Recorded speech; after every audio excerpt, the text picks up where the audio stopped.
जनाब अस्सलाम वालेकुम, मैं हूं आपका मेज़बान अदनान हैदर। आज सेनेट की पार्लिमानी अमूर की कमेटी जिसकी सरबराही सेनेटर ताज हैदर करते हैं, उसमें इलेक्शन कमीशन को भी बुलाया हुआ था, उनका वफ्द भी था और हुकूमती नुमाइंदे भी थे, अपोजिशन के लोग भी थे। तो उसमें एक बड़ा सख्त रद्द-ए-अमल हुकूमती वफ्द की जानिब से आया, जिसमें आज़म सवाती साहब ने आड़े हाथों लिया इलेक्शन कमीशन को और शदीद तनकीद का निशाना भी बनाया और इल्ज़ाम भी लगा दिया कि इलेक्शन कमीशन पैसे पकड़ता है और इलेक्शन को में धांधली भी कराता है। और साथ में उनका गुस्सा इस हद तक बढ़ा कि उन्होंने ये भी कह दिया कि ऐसे इदारों को और इलेक्शन कमीशन को आग लगा देनी चाहिए। तो ज़रा इस पर हम बात करेंगे, क्योंकि कम अज़ कम जब से मैंने होश संभाला है तो हमेशा एक बात सामने आती है कि इस मुल्क में साफ़ और शफाफ इलेक्शन नहीं होते। हमेशा इलेक्शन, जनरल इलेक्शन हो या वो बाय इलेक्शन हो, अपोजिशन की जानिब से भी और हुकूमत की जानिब से भी, दोनों जानिब से इलेक्शन में धांधली का इल्ज़ाम लगाया जाता है। तो ये जब हम सन 2021 से 22 में जा रहे होते हैं तो दुनिया बहुत एडवांस हो चुकी है।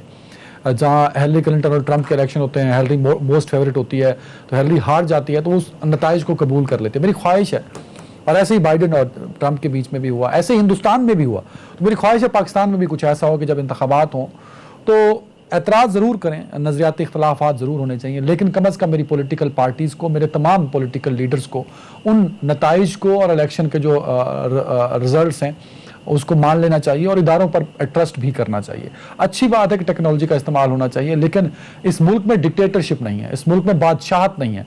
तो जो तहरीक इंसाफ का रवैया है वो बादशाहत वाला है, वो डिक्टेटरशिप वाला है। हमने ये कभी नहीं कहा कि आप टेक्नोलॉजी को मत लाइए, लेकिन ये कह देना कि 2023 का इलेक्शन हर सूरत इसी ईवीएम मशीन पर होगा तो ये डिक्टेटरशिप है। इस पर डिबेट कराइए, अपोजिशन की डिबेट कराइए, अपोजिशन के तहफ़्फ़ुज़ात हैं उसको लीजिए।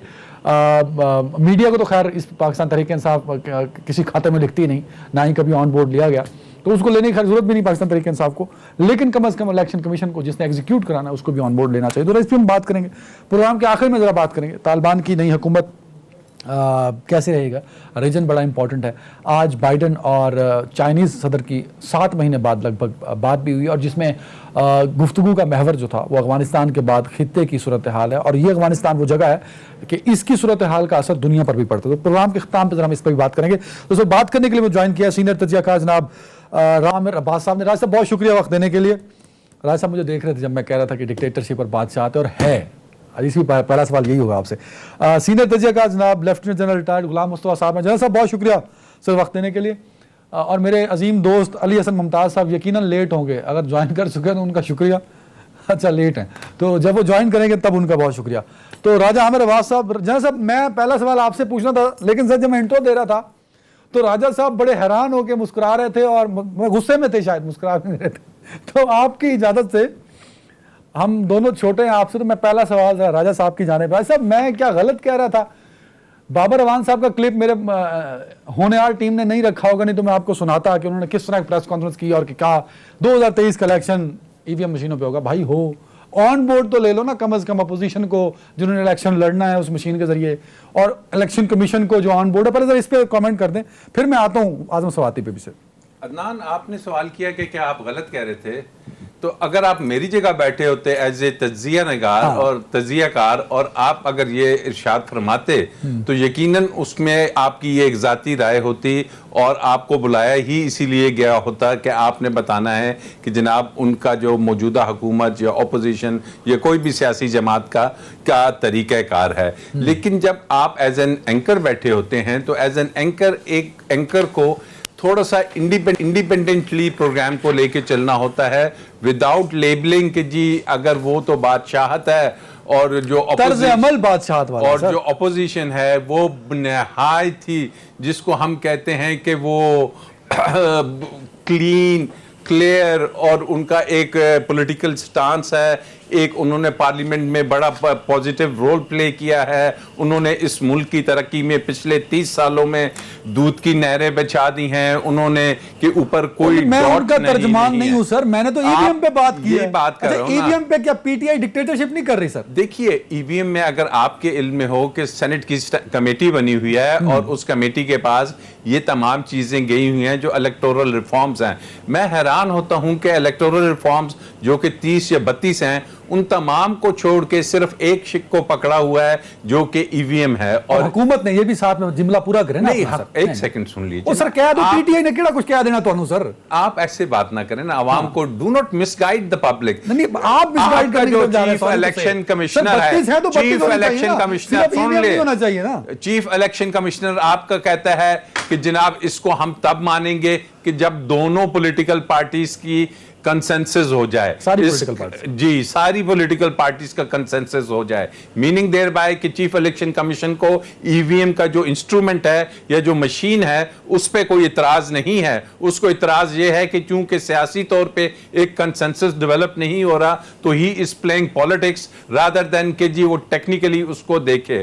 फिर अगर इलेक्शन कमीशन ऑफ पाकिस्तान कहता है कि इसमें अल्फी डाल दी जाए तो ये रुक जाएगा, मैं तो शर्मिंदा होता हूं कि ये किस किस्म की स्टेटमेंट वहां से आती है, अल्फी वाली। फिर जो इलेक्शन कमीशन ऑफ पाकिस्तान की जो कॉन्स्टिट्यूशनल ड्यूटी है, जिसके बारे में सुप्रीम कोर्ट ऑफ पाकिस्तान ने अपनी जजमेंट में उनको कहा हुआ है कि आप अपनी आईनी जो वो है पूरी करें रिक्वायरमेंट्स और ड्यूटीज, और उसमें इलेक्शन कमीशन ऑफ पाकिस्तान खामोशी से बैठा हुआ है। ये राजा साहब, ये मेरा जो पॉइंट था ना, मैं जना साहब की तरफ देना, हमने बात आज के इवेंट पे करनी है। ईवीएम पे गवर्नमेंट को ऑन बोर्ड लेना चाहिए था या नहीं लेना चाहिए जनाब? ऑन हम मीडिया वाले तो आजाद हो गए ना सर, क्योंकि आपने 6 बंदे डिजिटल पे भर्ती कर लिया, आपके लिए वही साफ ही है। आप मीडिया को ना लें ऑन बोर्ड, अपोजिशन को लें, इलेक्शन कमीशन को लें ना। अभी अपनी आप ऑन बोर्ड कहते हैं कि आप उनसे सजेशन मांगे, जब ऑपोजिशन कहती है कि हमने इस पे बात ही नहीं करनी, या तो वो कहे कि जी ये ईवीएम ये वाली मशीन दुरुस्त नहीं, हाँ आप ये वाली ले आइए, या तो वो कहे कि जी इसमें ये चीजों का, वो कहते हैं नहीं यार जवाब वो निकाला, बाबर रहमान का क्लिप निकाला है पड़ा तुम्हारे पास। ईवीएम के साथ साथ दूसरी बात जो अपोजिशन को खटकती है वो ओवरसीज पाकिस्तानीज के वोट्स हैं कि जनाब उन्हें वोट का हक ना दिया जाए। ये वो दो इश्यूज हैं जो अपोजिशन लेके कहती है। अच्छा। और हमने एक सेकंड दीजिएगा, हालिया सुना वो गिल साहब ने कहा कि जनाब वो शहबाज शरीफ जो अपोजिशन के लीडर है वो तो कहते हैं हमजा के केसेस खत्म कर दें तो ईवीएम को भले से आप ले आइए। तो जहां पे अपोजिशन इस किस्म का रोल अदा करेगा तो वहां पे जो इस मुल्क की सबसे इंपॉर्टेंट चीज है जिसपे आपने अपना इंट्रो दिया कि फ्री एंड फेयर इलेक्शन होने चाहिए और हर पार्टी को तस्लीम करना चाहिए इलेक्शन के बाद कि हम जीते हैं या आ रहे हैं, तो नामुमकिन। सर ठीक, गॉट द पॉइंट सर। अच्छा जनरल साहब, मैं आता हूँ आज के इवेंट पे, जो आजम सवाती साहब ने कहा, जिस तरह के तलख जुमले उन्होंने इदारों की तौहीन कर दी ना सर, मेरे तो ख्याल में वो कहते हैं जी पार्लियामान के सामने उठ के नहीं जा सकते। इलेक्शन कमीशन का वफ्द जो आया हुआ था उन्होंने बड़ा अच्छा किया सर, उनके मुंह पे उनको कहा जाए कि तुम्हें आग लगा देनी चाहिए, तुम तो हो ही करप्ट, तुम तो पैसे पकड़ते हो। मतलब ये क्या हुकूमती नुमाइंदे की ऐसी लैंग्वेज और ऐसा रवैया होना चाहिए सर जना साहब? देखिए, रवैये की जब आप बात करेंगे ना तो बदकिस्मती हमारी ये है कि हमें एक रवैया नजर आता है एज ए होल। अगर आप देखते हैं तो हमने अपनी जो पॉलिटिकल लैंडस्केप है या जो हमारा डिस्कोर्स है उसमें ही इस कदर हम नेगेटिविटी लेके आ गए हैं, इतनी ज्यादा मनफी सोच लेके आ गए हैं कि अब उसको कहीं भी आप जब देख रहे हैं तो रिफ्लेक्शन ये उसकी है। ये मैं तो जब देखता हूँ अपनी पार्लियामेंट को देखता हूँ, अपने पॉलिटिकल लीडरशिप को देखता हूँ, जो मेरे लिए या हमारी आने वाली नस्लों के लिए रोल मॉडल होना चाहिए, जो कि नहीं, जो जुबान है, जो लहजे हैं या जो तरीका है गुफ्तगू है, उसने कम से कम मेरा नहीं ख्याल कि कोई ऐसे लोगों को इंस्पायर किया होगा हमने भी ये बनना है। अदर देन ऑफ कोर्स जो बात ये है, इशू बेसिक क्या है, क्या ही है, हमने अपने आप को इसमें सदी का हम आगे नहीं करना। हमने दुनिया इस तरफ जा रही है, मशीन में कोई खराबी है बताइए उसको देखे बगैर आप शुरू हो गए हैं। ईवीएम ऑफ कोर्स इंडिया में इस्तेमाल भी हो रहा है, अमेरिका में इस्तेमाल हुआ है, वहां पर भी शिकायतें हैं, शिकायतें तो हर जगह रहेंगी। अगर हमने अपने मुल्क में इलेक्शन फ्री एंड फेयर करवाना है तो उसमें दो हिस्से हैं इसके। नंबर एक, पार्लियामेंट ने लॉज बनाने, उसको पार्लियामेंट की जो अथॉरिटी है उसको कोई चैलेंज नहीं कर सकती जी। इलेक्शन कमीशन ने उन लॉज के मुताबिक इलेक्शन करवाना है। इलेक्शन कमीशन को अगर ये कह दिया जाए कि ये मशीन आप देख लीजिए, इसमें क्या खराबियां बता दीजिए, हम ठीक कर देते हैं आपको, नेचुरली प्रॉब्लम होंगे इसके बजाय अगर इलेक्शन कमीशन अपनी पॉलिटिकल व्यूज देना शुरू कर दे तो इलेक्शन कमीशन जनरल साहब मैं इस पे आता हूं, ये बड़ा इंपॉर्टेंट पॉइंट है। मेरा सवाल था, आजम सवाती साहब ने जो इलेक्शन कमीशन को कहा, ये रवैया ये दुरुस्त है, ये कहना चाहिए था कि नहीं? उस पर मैं आता हूं जो आप कह रहे हैं। ये तो देखिए, मैं तो आपसे पहले कह रहा हूं ना, ये किसी सूरत में पार्लियामेंटेरियन को तो जेब देता ही नहीं है। हमारा एक इलेक्शन कमीशन एक पाकिस्तान का एक इदारा है, आईने पाकिस्तान के तहत काम कर रहा है। उसी काम से मुझे भी शिकायतें हैं और भी बहुत से लोगों को शिकायतें होंगी, लेकिन वो शिकायत का इजहार जिस तरीके से इन अल्फाज में हुआ है, अब इसका कॉन्टेक्स्ट मुझे नहीं पता क्या हुआ, लेकिन ये इजहार अल्फाज यही रिपोर्ट हो रहे हैं। फिर क्यों क्या आप ऐसी बात कर रहे हैं? आप इसको, आपके अपने इलेक्शन कमीशन है, आपने खुद लगाए हैं यहाँ पे, ये अपनी जो हमारी पार्लियामेंट है उसने लगाया है, किसी और ने तो नहीं लगाया इसको। बिल्कुल ठीक, पीछे डंडा लेके पड़ जाएंगे, कल किसी और के पीछे चढ़ दौड़ेंगे।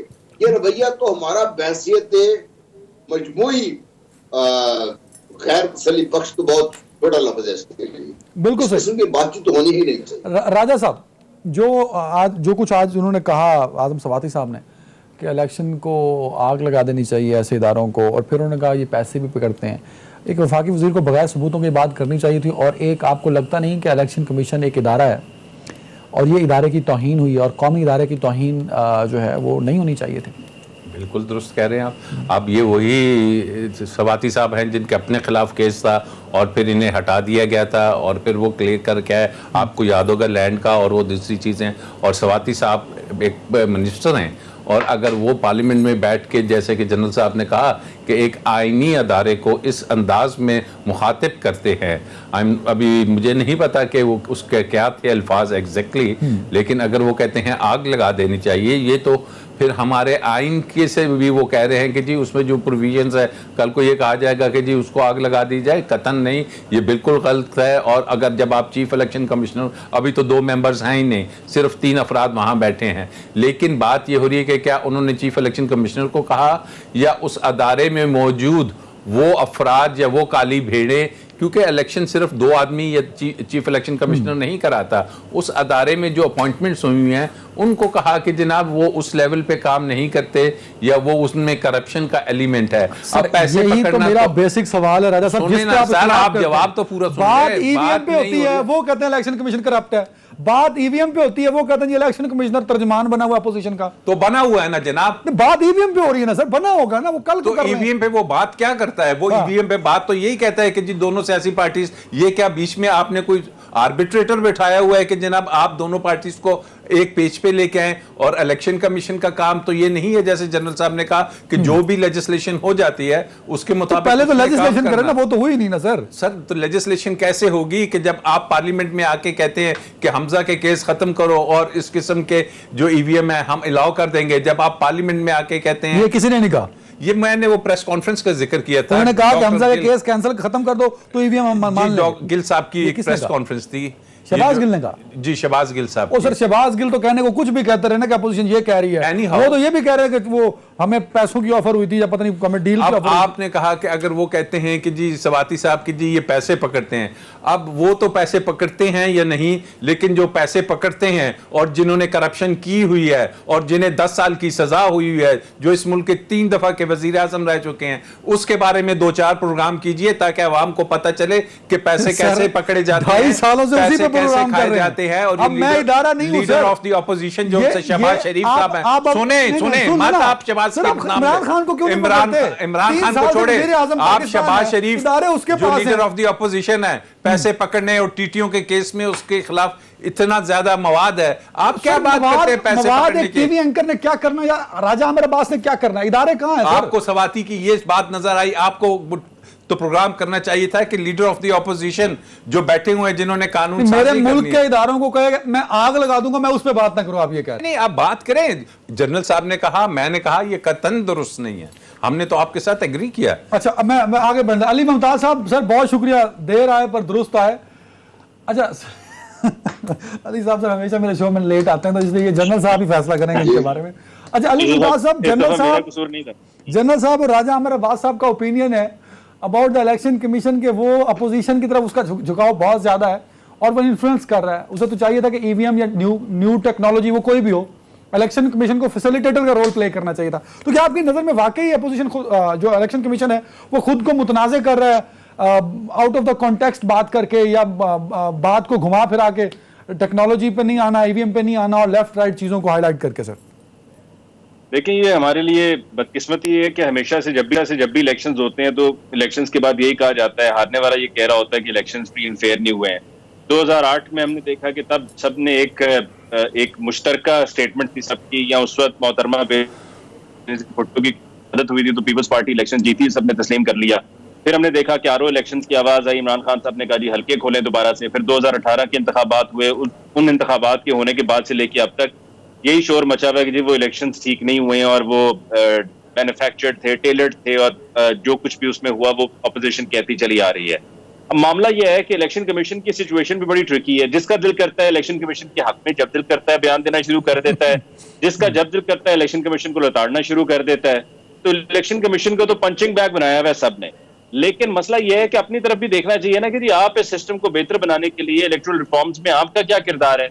अब समझ में ये बात भी नहीं आती है कि ऑपोजिशन कहती है हमें साथ बिठाएं, हम बैठ के बात करना चाहते हैं। प्राइम मिनिस्टर इमरान खान या उनकी जमात को ये चाहिए कि बैठे उनके साथ। अगर आपकी कोई उनके साथ नाराजगी और अना का मसला भी है तो आप उसको एक तरफ रखें। एक दफा उनका ये जो कहना है ना कि जी हमें साथ नहीं बिठाते, साथ बिठा के उनको वहीं पे फारिग करा दें कि जी आपको साथ बिठा दिया, आपको साथ बिठा के बात कर ली, आपकी सुन ली है जो आप कहना चाह रहे थे। टेक्नोलॉजी का जमाना जरूर है, हम ये चाहते हैं चाहे वो टेक्नोलॉजी के जरिए हो या किसी भी तरीके से हो, लेकिन इलेक्शंस ट्रांसपेरेंट इलेक्शंस होने चाहिए। इलेक्शन कमीशन ऑफ पाकिस्तान जो है उसमें ये शायद उनमें एबिलिटी नहीं है कि इस तरह की चीजों को वो खुद से हैंडल पहले से कर सकते, वरना इलेक्शन कमीशन ऑफ पाकिस्तान को चाहिए था कि खुद इस तरह की चीज को इनिशिएट करते कि जी इलेक्शंस को ट्रांसपेरेंट बनाने के लिए ये हमारी तरफ से तजावीज हैं। इलेक्शन कमीशन की तरफ से तजावीज कोई नहीं होती, इलेक्शन कमीशन सिर्फ इम्प्लीमेंटेशन पे लगा हुआ होता है और हर मरतबा गालियां पड़ रही होती हैं। जो भी इलेक्शन हो, चाहे वो बाई इलेक्शन हो, चाहे वो जनरल इलेक्शन हो, चाहे वो लोकल बॉडी से इलेक्शन, जहां जहां जब इलेक्शन हो रहे होते हैं तो इलेक्शन कमीशन को ही बुरा भला कहा जा रहा ब्रेक होता पे है। जाना है, जरा आइडेंटिफाई कर दीजिए। वैसे तो इलेक्शन कमीशन को पार्टी नहीं बनाना चाहिए था, लेकिन वो खुद भी बन गया कुछ अपोजिशन, और ज्यादातर वफाकी वज़रा का रोल है इसमें। ईवीएम के चैप्टर में ज्यादा कसूरवार गवर्नमेंट है, अपोजिशन है, या खुद इलेक्शन कमीशन है? सर देखिए, इलेक्शन कमीशन का मैंने आपको बताया ना कि इलेक्शन कमीशन ने खुद इस तरह का कोई इनिशिएटिव नहीं लिया, जबकि उनको इस तरीका का कोई इनिशिएटिव लेना चाहिए था चीजों को बेहतर बनाने के लिए। दूसरी तरफ अगर किसी को ब्लेम करना चाहिए फ्रॉम डे वन तो वो ऑपोजिशन पॉलिटिकल पार्टीज को करना चाहिए। पॉलिटिकल पार्टीज को इस मामले को सीरियसली लेते हुए सिर्फ जुबानी कलामी नहीं बात होनी चाहिए कि जी हम बड़े सीरियस हैं, हम चाहते हैं मसला हल हो। एक दूसरे के खिलाफ पॉइंट स्कोरिंग पे लगे हुए हैं कि जी ईवीएम के जरिए अगले इलेक्शंस को भी अपनी मर्जी के मुताबिक नताइज उसमें से निकाले जाएंगे और उनको जो है वो अपने हिसाब से चलाया जाएगा। ये नया तरीका निकाल लिया तांत्रिक का। जो भी है ईवीएम मशीन अगर ठीक है नहीं ठीक है। अब देखिए, मैं आपको एक मिसाल यहाँ पे देना चाहूंगा, आप इस बात के गवाह हैं कि मैंने फवाद चौधरी साहब को एक दफा नहीं 2 दफा कहा है कि देखिए ईवीएम मशीन के ऊपर हम उसकी एडवोकेसी तभी कर सकेंगे जब हम एक दफा खुद भी हमारा ताल्लुक मीडिया से है तो हम उसको एक दफा खुद देखेंगे। सर वो उन्होंने टेक्निकल एवल्यूएशन सिर्फ उनसे कराई है जो उनके हक में बोलते हैं। आपसे अगर करा लें, मुझसे नहीं कराएंगे। ब्रेक पे जा रहा हूं, ब्रेक।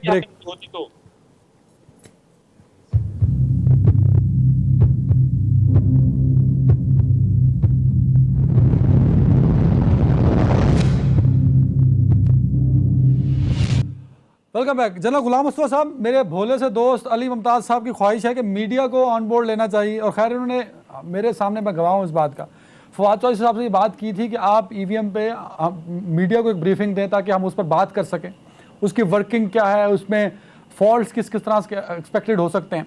तो वो खैर उन्होंने ऐसा कुछ किया नहीं, 1-2 एंकर्स को वो लेके गए। ये जो हुकूमत की रविश है ख़ास तौर पर मीडिया को लेकर, सर ये बड़ी दिलचस्प है मेरी नज़र में। तो अब परसों या कल शायद मुराद सईद साहब ने 12 वीलॉगर्स को बुलाया, और वो 12 वो वीलॉगर्स हैं सर जो इमरान खान साहब के हक में वीलॉग करते हैं, और उनको अपनी 3 साल की परफॉर्मेंस बता दी। इनके वफाकी वज़रा 4 टीवी एंकर्स के पास जाते हैं, सिर्फ उन्हीं के पास जाते हैं जिनके साथ वो उनके घरेलू ताल्लुकात हों। तो जो मीडिया के साथ ये कलेक्शन वाली है कि चूज एंड पिक, और पूरे मीडिया को सही ब्रीफ करना ही नहीं, तो ये जो रविश है अगर यही रही इस पाकिस्तान तहरीक इंसाफ की, तो ये मसाइल तो सर बढ़ते जाएंगे, आवाम तक सही बात नहीं पहुँच सकेगी। वही इल्ज़ामात पहुंचेंगे जो अपोजिशन लगाएगी, वही इल्ज़ामात पहुंचेंगे जो हुकूमत लगाएगी। तो ये जो ख्वाहिश है अली मुमताज़ साहब की, ये मुझे तो पूरी होती नजर नहीं आ रही सर। मैंने आपको बता भी दी कुछ बातें। अली मुमताज के मुंह से ये बात सजती नहीं है। इसने अभी तक इतनी वो अपने क्या कहते आउटलेट्स खोले, मुझे कॉफी नहीं पिलाई इसने अभी। सर मैंने भी नहीं पिलाई, वो किसी ने भी नहीं पिलाई। ये मेरा भतीजा वैसा को पता है, बेशरम आदमी बैठो।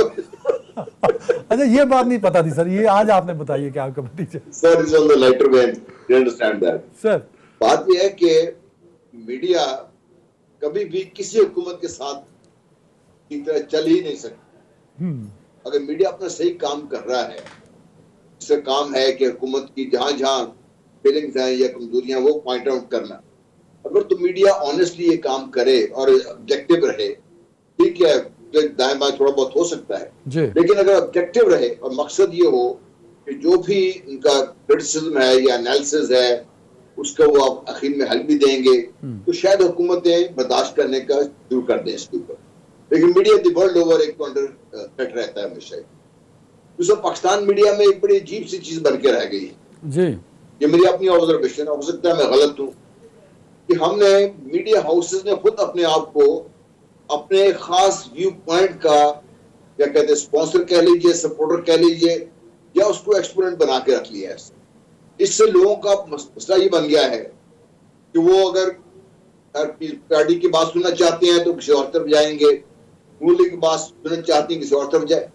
तो ये सारा कुछ हमने मीडिया ने भी अपना इसमें रोल प्ले किया है अगर ये हुकूमत कर रही। बट हैविंग सेड दैट, देखिए मीडिया का रोल आएगा जब ये पार्लियामेंटेरियन लॉ बना देंगे और इलेक्शन कमीशन के साथ मिलकर जो भी टेक्निकल एस्पेक्ट्स हैं वो क्लियर हो जाएंगे, फिर मीडिया को लेके आए साथ और मीडिया को फुल ब्रीफ करें कि ये हमारा इलेक्शन सिस्टम है, ये इलेक्शन हमारे लॉज हैं, इसी के से हम करना चाहते हैं।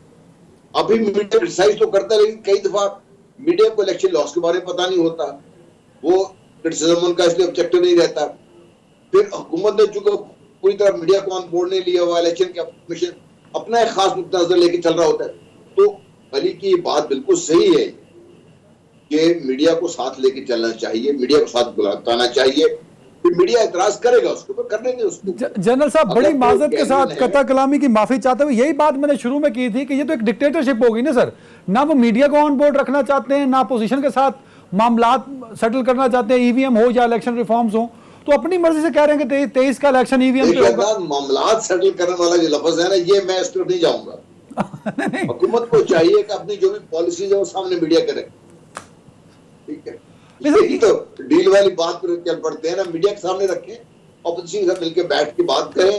और दूसरा भी राजा आमिर कह रहे थे ना, मैं इससे भी एग्री करता हूं, हमारी ऑपोजिशन ने कौन सा मुस्बत रोल प्ले किया, ये बताइए मुझे।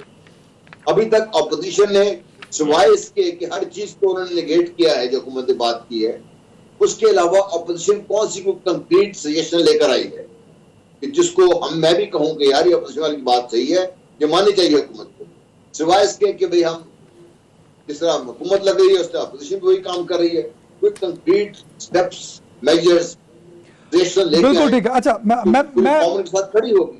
बिल्कुल सही कह रहे हैं, अपोजिशन का तो खैर बड़ा रोल होता है जो कि उसने 3 सालों में प्ले नहीं किया, उस पर तो हमेशा बात किया करते हैं हम। जरा सुनाइए फवाद चौधरी साहब ने इलेक्शन कमीशन के बारे में क्या कहा, और फिर राजा पूछेंगे कि हुकूमत वक्त इलेक्शन कमीशन को मजबूत करने की बजाय पॉलिटिसाइज क्यों कर रही है, सियासी तनकीद का निशाना क्यों बना रही है, और ये वो इलेक्शन कमीशन होगा जो 23 के इलेक्शन कराएगा। तो वफाकी वज़रा अगर ये करेंगे तो ये तसादुम क्रिएट करने की तरफ एक कदम नहीं होगा इस गवर्नमेंट का और वफाकी वज़रा का, जिस पर आज शायद आपको खुलकर बात कर लेनी चाहिए। कुछ नहीं होगा सर। बिल्कुल, इस पर खुल के बात करने से पहले एक सेकंड सिर्फ मैं वो जो आपने पहले बात की थी कि जो मीडिया है इसको ऑन बोर्ड लेके जाना चाहिए और सिर्फ चंद वीलॉगर्स को नहीं बुलाना चाहिए। चंद वीलॉगर तो 6 एंकर्स।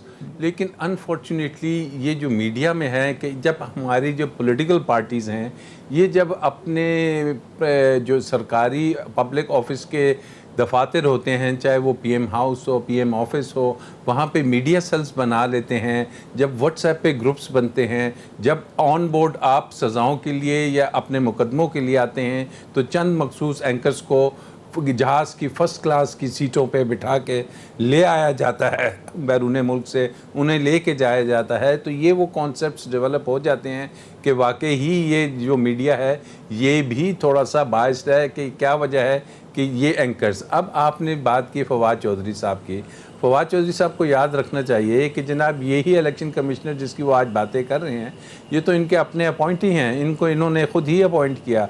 और जो इलेक्टोरल रिफॉर्म्स की बात हो रही है उसमें मैं समझता हूँ सबसे इम्पॉर्टेंट इशू यही है कि इलेक्शन कमीशन की जो अपॉइंटमेंट्स हैं उसके तरीक़ेकार को भी देखना चाहिए। इलेक्शन कमीशन की अपॉइंटमेंट्स कैसे होती हैं, अगेन वही लीडर ऑफ द हाउस और लीडर ऑफ द अपोजिशन, एक आ गया शहबाज शरीफ का आदमी, एक आ गया पीटीआई का आदमी।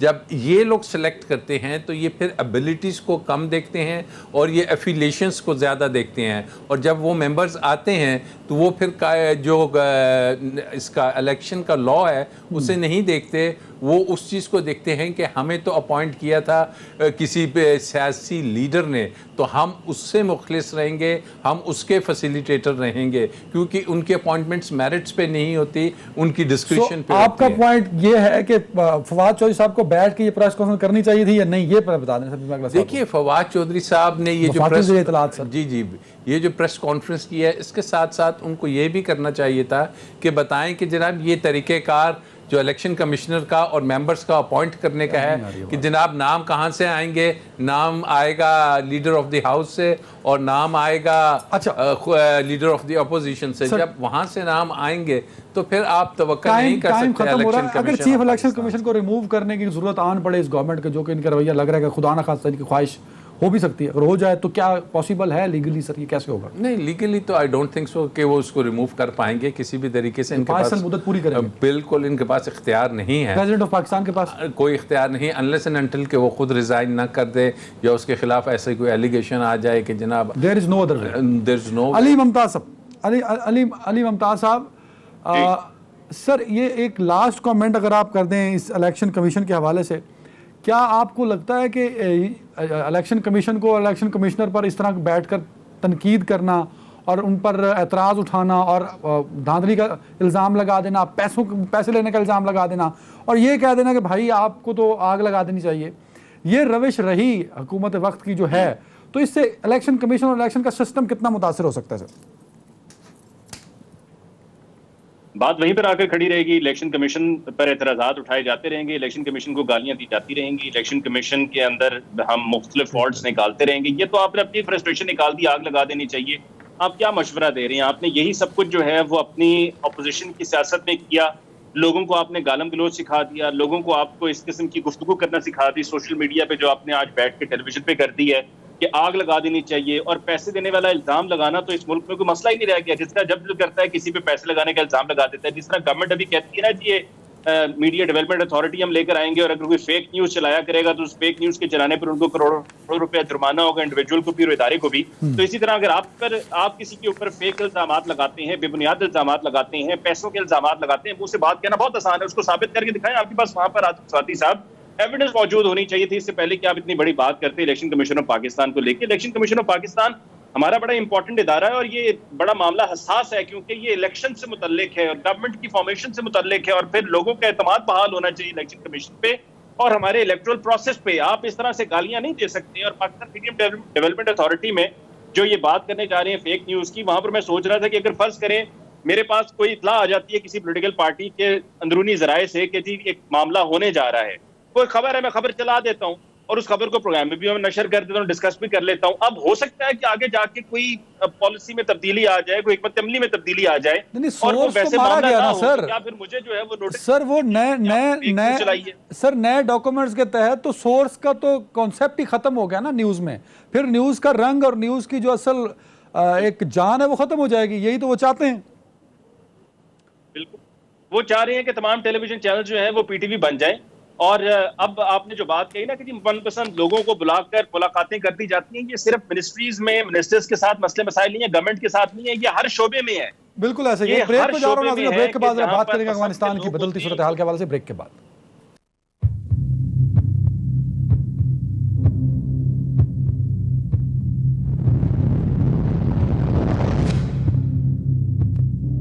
Welcome back. अली मुमताज साहब आपकी तरफ आ रहा हूं सर। पहला सवाल जनरल साहब से कंक्लूडिंग रिमार्क्स लूंगा अफगानिस्तान के हवाले से। आपको क्या लगता है अफगानिस्तान पर ये जो एक प्रोपेगेंडा मुहिम शुरू हुई है सोशल मीडिया पे, हालांकि उनका रवैया काफी तब्दील है, बहुत सारी चीजें उन्होंने बहुत अच्छी भी की हैं, उस पर दुनिया का फोकस नहीं है। दुनिया का फोकस उन बातों पर है जिन पर तालिबान और उनकी हुकूमत पर तनकीद हो सकते है। तो ये बड़ा डैमेजिंग हो सकता है तालिबान के लिए। सर इस पर कमेंट कर दीजिए।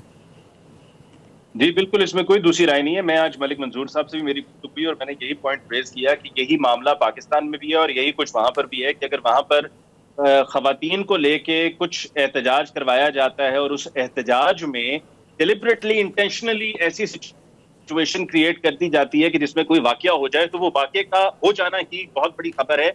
और वो सब कुछ इसीलिए करवाया जाता है ताकि वो वाकया हो, वो खबर बने और इंटरनेशनली अफगान तालिबान को बदनाम किया जा सके। और ये जो अब बात हो रही है कि अब सूरत हाल मुख्तलिफ है, 20 साल पहले कुछ और सोच थी, अब कुछ और सोच है, तो इस तरह के इवेंट्स करा के वो इंटरनेशनली बदनाम किया जाए। और यही सब कुछ पाकिस्तान में भी करने की कोशिश की जा रही है, जिस पर अभी शहबाज गिल साहब, गो कि मैं उनको इतना कोई बड़ा फैन नहीं हूं, लेकिन कल पहली मरतबा मैं उनकी गुफ्तगू सुन के बड़ा मुतासिर हुआ कि जिस तरीके से उन्होंने एक दफा तबीयत साफ कर दी, ये जो सिंगल नेशनल करिकुलम को लेकर बात थी, और फिर जो पूरा एक प्रोपेगेंडा पाकिस्तान में भी किया जा रहा है, पाकिस्तान को बदनाम करने की कोशिश इंटरनेशनली की जा रही है, उसमें वही लोग शामिल हैं जो अफगानिस्तान में भी ये सब कुछ करना चाह रहे हैं। और ये फॉरेन एजेंडाज हैं और ये फॉरेन पेड लोग हैं जो इस काम पर लगे हुए हैं कि ताकि ये बताया जाए कि जी खातून इन ममालिक में बड़ी मजलूम है, जबकि पाकिस्तान उस गिनती में, उस फहरिस्त में नहीं आता है कि दुनिया के और कई ऐसे ममालिक हैं जहां पर ज्यादा जुल्म होते हैं खवातीन। राजा आमिर, अफगानिस्तान की सिचुएशन को लेकर इमरान खान साहब की गवर्नमेंट की जो मौजूदा पॉलिसी और जो रही पॉलिसी पिछले कुछ महीनों में, उसको आप किस नज़र से देखते हैं और इन फ्यूचर क्या होगा सर? देखिए, इन फ्यूचर अभी जैसे ये बात हो रही थी, आपको एक चीज़ बड़े जहन में रखनी पड़ेगी कि अफगानिस्तान की जो इतनी स्विफ्ट और स्मूथ तरीके से ट्रांजिशन हुई है, इसमें अब जो स्पॉयलर्स हैं जिनसे ये बर्दाश्त नहीं हो रहा या जिनको ये समझ नहीं आ रही कि ये सब कुछ इतनी स्विफ्टली कैसे हो गया है, वो अब स्पॉयलर्स अपना रोल प्ले कर रहे हैं। और ये स्पॉयलर्स हर जगह पे होते हैं कि जनाब किसी तरीके से कि इस यहाँ पे कोई ऐसी सिचुएशन क्रिएट कर दी जाए। इमरान खान साहब की पॉलिसी या हमारी मुल्क की पॉलिसी इसमें बड़ी वाज़ेह रही कि हमने कह दिया कि हम अफ़गानिस्तान में जो अमन है सिर्फ उसको देखना चाहते हैं, क्योंकि वहाँ का अमन इस मुल्क की फ़ायदे में है। वहाँ पे हम खूनरेज़ी नहीं देखना चाहते, वहाँ पे हम किसी किस्म की अपनी इंटरवेंशन नहीं करना चाहते। और एक बड़ी कमिटमेंट जो हम उनसे लेते हैं कि अफ़गानिस्तान की ज़मीन जो कि पाकिस्तान के ख़िलाफ़ पिछले 20 सालों से इस्तेमाल हो रही थी, जिससे पाकिस्तान में इंसर्जेंट्स को लाया जा रहा था, दहशतगर्दों को लाया जा रहा था, इंडियंस आ रहे थे, रॉ आ रही थी, वो ख़त्म होना चाहिए chapter. And this is something a very great achievement by the present government. General साहब, आखिरी कमेंट आपसे करना है, कंक्लूडिंग रिमार्क्स है सर। इंडिया में विजिट्स हुए इंटेलिजेंस सरबराहों के, जिसमें रशिया, बरतानिया और अमेरिका के इंटेलिजेंस सरबराह हैं। आज पहली दफ़ा बताया गया कि पाकिस्तान में CIA चीफ आए और उनकी मुलाकात भी हुई आर्मी चीफ से और दीगर लोगों से। तो ये बताइए कि हिंदुस्तान क्या आज भी मैटर करता है आलमी दुनिया के लिए अफगानिस्तान को लेकर सर?